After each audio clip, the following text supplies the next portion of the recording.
Electrical injuries, including those sustained from DIY electrical work, send 3,000 to 5,000 people to the emergency room every single year in the US alone.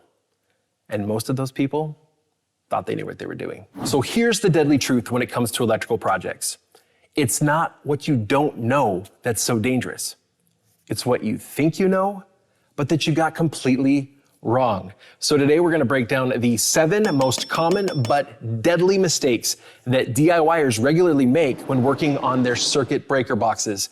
And we're going to include one that I still make on a regular basis. Because electrical mistakes, they're not just shockingly expensive, they can be deadly. Deadly mistake number 1, this hole in your breaker panel. That's gonna be caused typically because somebody punched out one of these spots and then they didn't end up actually needing a breaker in that spot, or they removed one.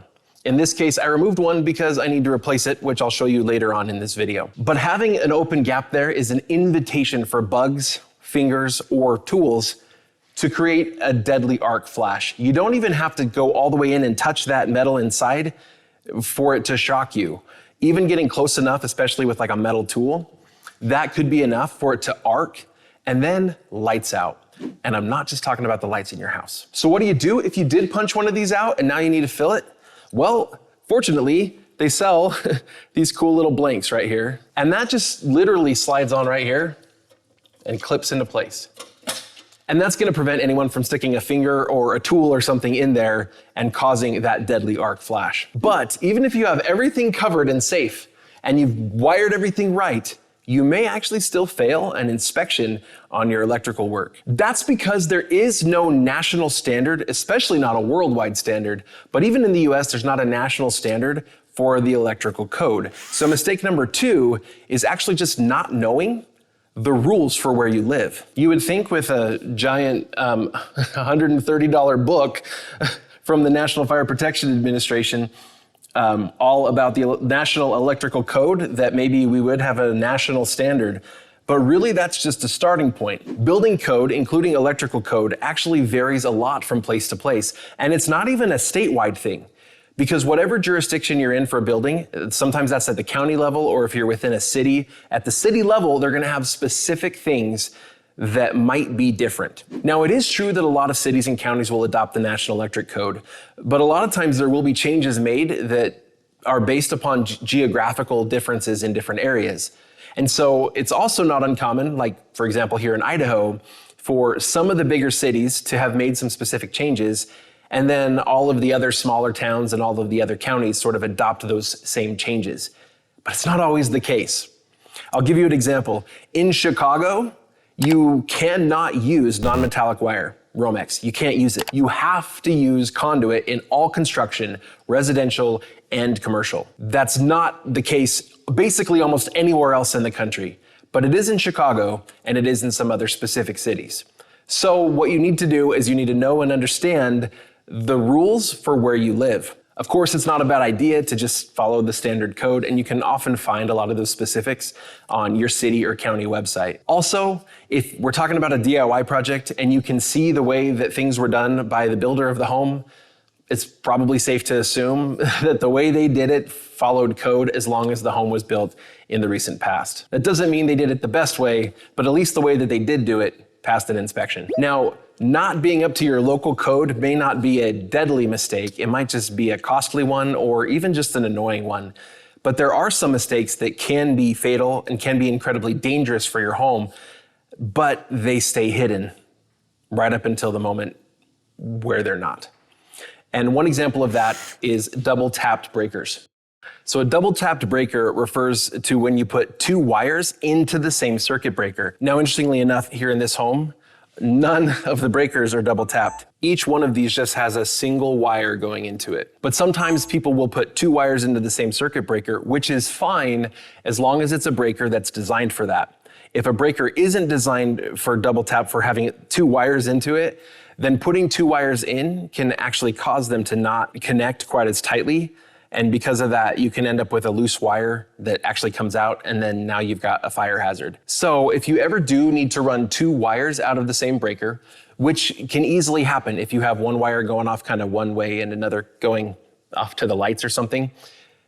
Just make sure that the breaker's designed for that. And it's a really easy to figure out. This breaker, like the other ones in my panel, is designed for up to 2 wires. And you can see that right there. See how there's 2 and it says Cu next to it? Cu is the chemical formula for copper. Now, if you're using aluminum wire, then you can only have 1. And you can also just have 1 copper. 1 copper is perfectly safe. So 1 if it's aluminum or copper, you can have up to 2 if it's copper. Now on this breaker, you see we don't see that. It does down below here say Cu/Al, so it can be used for copper or aluminum, but it's only designed for 1 wire. So if you're doing any work to, add a new circuit breaker, or you're in your panel for any reason whatsoever, it's something that you can easily see just by taking a quick look. You can see if there's more than 1 wire going into any of the breakers, and just make sure that if there is more than 1, that it's designed to be that way. But in some cases, the danger happens before the wire even gets to the breaker. See, it's not uncommon when you're pulling wire through conduit, which you have to use in commercial applications and even in residential applications in some places. And a lot of times if the wires are going to be exposed, like not inside of a finished wall, but maybe running through an attic or a crawl space, or if it were going to be exposed out here in a garage, you would need to run it through conduit. But when you're pulling wire through conduit, it's easy for some of those sheathing around the wire, some of this plastic, to get scraped off. And then you actually have exposed metal wire up against your conduit. The biggest problem with this is you're not gonna see that it happened until there's a short and until it burns your house down. And that's just because that nick, it's inside the conduit. So what we have to do is actually prevent this if we're ever pulling wire. Now, the easiest way to prevent this is, first of all, if you're cutting conduit, just make sure that you ream that conduit before you pull wire through so that you don't have such a rough edge. Also, on the ends of your conduit, or when you're pulling it into a box, use an appropriate bushing or grommet that's gonna help minimize that, that cutting possibility. Because when we punch out a box, you got the hole in the box and you punch it out, you've got rough spots that could easily cause these sort of nicks in your wire. So just prevent that by using the proper bushings, using the proper connections. But when it comes to electrical work, even doing your wiring perfectly, using the right wire can also be the wrong wire. And that's because 14 gauge wire isn't rated for 20 amps of current. And if you're in a situation like me where you're gonna need to replace a breaker at some point, if you pull one out and you think, you know what, that breaker kept popping all the time, and so it caused the breaker to be ruined, I'm just gonna replace it with one with a little bit more amperage to be able to handle all the appliances that I have running on that circuit. That seems like it'd probably be okay. But again, if you don't know the wire, which you can see when you look at it, you got a lot of this 14 gauge wire here. If you're looking at it and you see that it's 14 gauge wire, you better not up the amperage. Keep it to 15 amps. Because what you don't want is to have the wire inside of the wall melting down. It could potentially cause a fire, but it also could lead to just a very costly repair when you have to replace the wire that's running inside of the wall all through your house. So if you're replacing a breaker, replace it with one of the same amperage. Also, as you can see, I have room in my panel here for several more circuits. So if there's something I want to add, maybe I want to add something here in my garage, I got room for more circuits. Maybe what I'll do is I'll install a 220 outlet right over here that I can use for welding, which actually I might do. But before I do that, I need to check to make sure that I don't make the next mistake, which is overloading my breaker panel. I have a panel here that's rated for 200 amps. That's it, it's 200 amps total. So what happens if the panel is overloaded and you're drawing too many amps for this whole panel? Well, what should happen is the main breaker just trips. Now that means the power to your entire house shuts off all at once instead of just from one circuit. But that's not the worst thing that can happen. You see, because what will also happen is you can overheat the main bar. You can also shorten the life of your whole panel, which means replacing the whole thing, just because of all of the trips that happen over and over and again. Anything mechanical, like these circuit breakers, any of these things that are tripped over and over and over again, or where the same motion is done over and over and over again, that leads to wearing out. And so if the main panel just trips a lot, it's gonna wear out a lot faster. But that isn't even the worst thing, having to replace it. It can also end up causing it to melt down and lead to a house fire, which is way more costly and obviously a potentially life-threatening situation. So make sure that the total that you add up of all of the different circuit breakers on your panel don't supersede the number that's written here. So my main breaker here is 200 amps. My panel is rated for 200 amps. I better not have more than 200 amps worth of power being drawn from this at any given time, which means I shouldn't even have the ability to draw more than 200 amps without an individual circuit breaker tripping. So it's simple math, add all these up. If it's less than that, we should be safe. But even so, with wiring everything perfectly and using all the right breakers and not overloading it, there's still a mistake that gets made way too often, which we're gonna get to in just a second. But first, I'm gonna go ahead and swap out this one breaker that I needed to swap out, and I'm gonna show you how I do that. Now, first things first, I gotta shut off all the power. Now, you may notice I went ahead and put that one back in so I can show you the whole process. I turn off my power, and then I'm gonna pop out this breaker. I literally just pull it back this way and it pops out. Now, with all the power off, I'm in a good position to be able to just unscrew the screw in here. Now, I'm using a standard square tip electrical screwdriver. That works best for this kind of stuff. Unscrew that.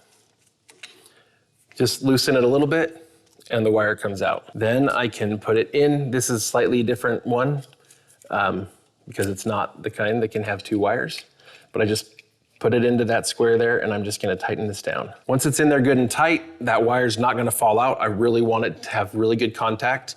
Then I can just set it back in here and I'm gonna put in the side closest to where the wire entered in. I'm gonna slide that in first and then I can just sort of push it into place and make sure it goes all the way in, okay?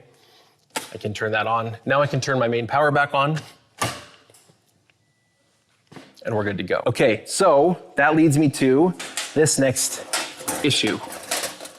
Now the seventh mistake is not torquing these screws down really good when we're tightening that wire into place. If you don't torque them down enough, these screws will actually come loose over time and then you end up with that loose connection that can lead to a short, it can lead to arcing, it can lead to a fire. If you're using a torque screwdriver, which I've never really seen an electrician use and I've never done it myself for this specifically, but if you are, 36 inch-pounds for most of those single breakers, those 15 amp breakers, is gonna be about right. 45 maybe for some of the bigger, breakers, especially the ones with the two poles. But you probably don't have a torque screwdriver. I do happen to have one. And what that allows me to do is to actually set the torque here. It's about 36 inch-pounds. And then I could crank that down really good. But if you don't have a torque screwdriver, just make sure that you really crank that down and get it good and tight. I've never really seen these come out, but if you don't tighten it well, they certainly will over time. But as a bonus, there's one more mistake that people make doing this kind of work, any electrical work, whether it's with a panel or any other electrical stuff in the house. And it's the mistake that I still make sometimes, actually pretty much all the time, which is making sure that you're using the proper protective equipment. We're gonna talk about this in our next video. In fact, I'm gonna show you in the next video how to use the proper tools. Specifically, we're gonna talk about wire cutters and making sure that you're using appropriate insulated tools, because in the past, I've used needle nose pliers, I've used old pliers that didn't even have a rubber handle. I've done it in many ways that are unsafe, including obviously not with a non-insulated tool, but I've used insulated tools working on electrical stuff without turning off the breaker before. I've done it in bare feet, which by the way is not very smart. So many mistakes that you can make in terms of personal protective equipment and the proper tools. So in the next video, we'll talk about wire strippers, but we'll also talk in the future about other personal protective equipment and how that's gonna help keep you from getting zapped. So make sure you go check out that video. Next, when it's ready, I'll put it right here. And until then, thank you all for watching Fixter. We'll see you all next time.